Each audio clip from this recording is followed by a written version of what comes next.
theme, let go, there are a lot of things that are associated in this word, let go. And before I start with what we need to let go really in our life, I want to share with you a small story. So this story is an adaptation from Rabindranath Tagore's story called The Postmaster, and he had written this in 1912 and received several literature awards for the same. So this story is about a postmaster, a new postmaster who studied and got educated in the city of Calcutta, and he gets posted to a small village in West Bengal called Ulapur. Now he feels like a fish out of the pond there because the villagers over there are uneducated and needlessly arrogant, and they do not mingle and interact with the sophisticated postmaster. Now, as you can imagine, in a village, there's not much of communication that happens and not many posts that are actually sent and received. So the postmaster used to be always bored and always felt melancholy and dejected. He spent most of his time writing stories and poetry about the scenic beauty around him. This is the way he expressed his sorrow and his remorse.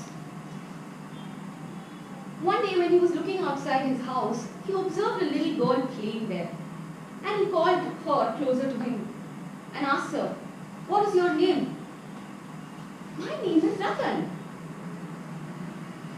"Don't you go to school?" he asks. She says, "No, I have no money." He's very puzzled and he says, "What about your parents?" And she says, "I'm an orphan girl. I have no parents. I eat by the money given to me by the passerbys." Now the postmaster feels extremely for her and says that I have a proposition for you. Why don't you cook and take care of me and I will teach you in return. Now this little girl feels ecstatic that she is finally going to get to study just like her friends in the village. Now the postmaster teaches her religiously how to read and write, and she diligently notes down everything the postmaster says on a little slate that she had. She also diligently took care of him, cooked food for him, and they both grew fond of each other instantly. One day when Ratan was cooking for the postmaster was sorrowfully looking at her, remembering his mother and sister back home in Calcutta. He asked her, "Ratan, you don't have any family. How did you spend all these days in the village? You know, I have a sister just like you. And my mother, she used to take good care of me and make yummy rasmalai for me." And he slowly starts to divulge all the stories of his place in Calcutta and his mother and his sister. Now Ratan, being an orphan child, starts to associate herself, starts feeling like a part of the postmaster's family. She starts imagining everything, and now she is extremely attached to the postmaster. Even the postmaster was all alone in the small village there and found company in her. Suddenly one day the postmaster falls sick and suddenly loses the will to stay in the village anymore. And he writes a letter to the head office and says, "I need a transfer immediately." Now Ratan, unaware of all of this, takes good care of him, just like his mother. She keeps a cold cloth on his head, feeds him medicine time to time, and ensures he eats healthy food. And in no time, the postmaster returns to his health. But now he is fed up and done with the village. So he quits his job because his transfer request had been denied. Now Ratan is completely unaware of all of this, and she is waiting with a slate and a pencil to note down everything that today the postmaster is going to teach. As she is waiting, the postmaster walks in with a very sorrowful face and says, "Ratan, oh Ratan, come here." And she's like, "Yeah, I'm ready, ABCD, ABCD. He's like, no, I have something to tell you. I am going back to Calcutta."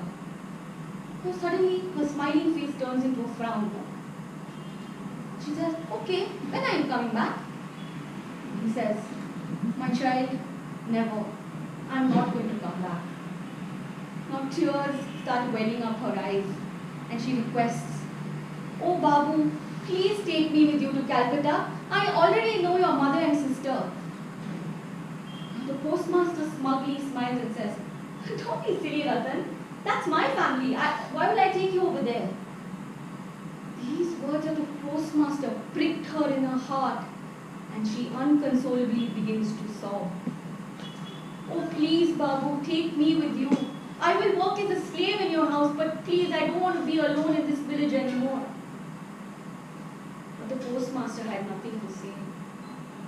And the next day, he goes to the station where he has to leave and just thinks about Ratan once again and walks up to her and hands her a 100-rupee note and says, Ratan, the next postmaster who comes will take good care of you too. He will be a good person too. Take this money, feed yourself, and remember everything I taught you. But Ratan could not accept the money or the fact that the postmaster was leaving her. She cried and cried and cried. I don't want this, Babu. I don't want this. And she runs away into the sunset.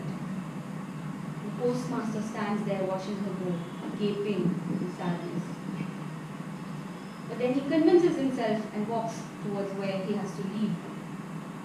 As the boat is moving away, suddenly he feels a pinch in his heart. He is leaving somebody important. Suddenly he wants to go and get back Ratan. After all, she's an orphan child who has done so much for him. Her grief-stricken face kept appearing in front of his eyes. But then, suddenly he starts to be very philosophical and says, meetings and partings are something very common in life. Today we will meet, tomorrow we will meet somebody else, tomorrow there is departure.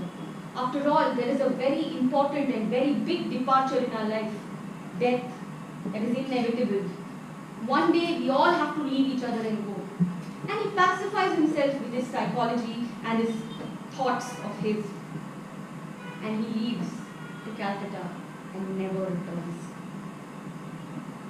On the other hand, Ratan over here, no philosophy, no thoughts could cure the pain in her heart, and she longingly waited for the postmaster to return every single day.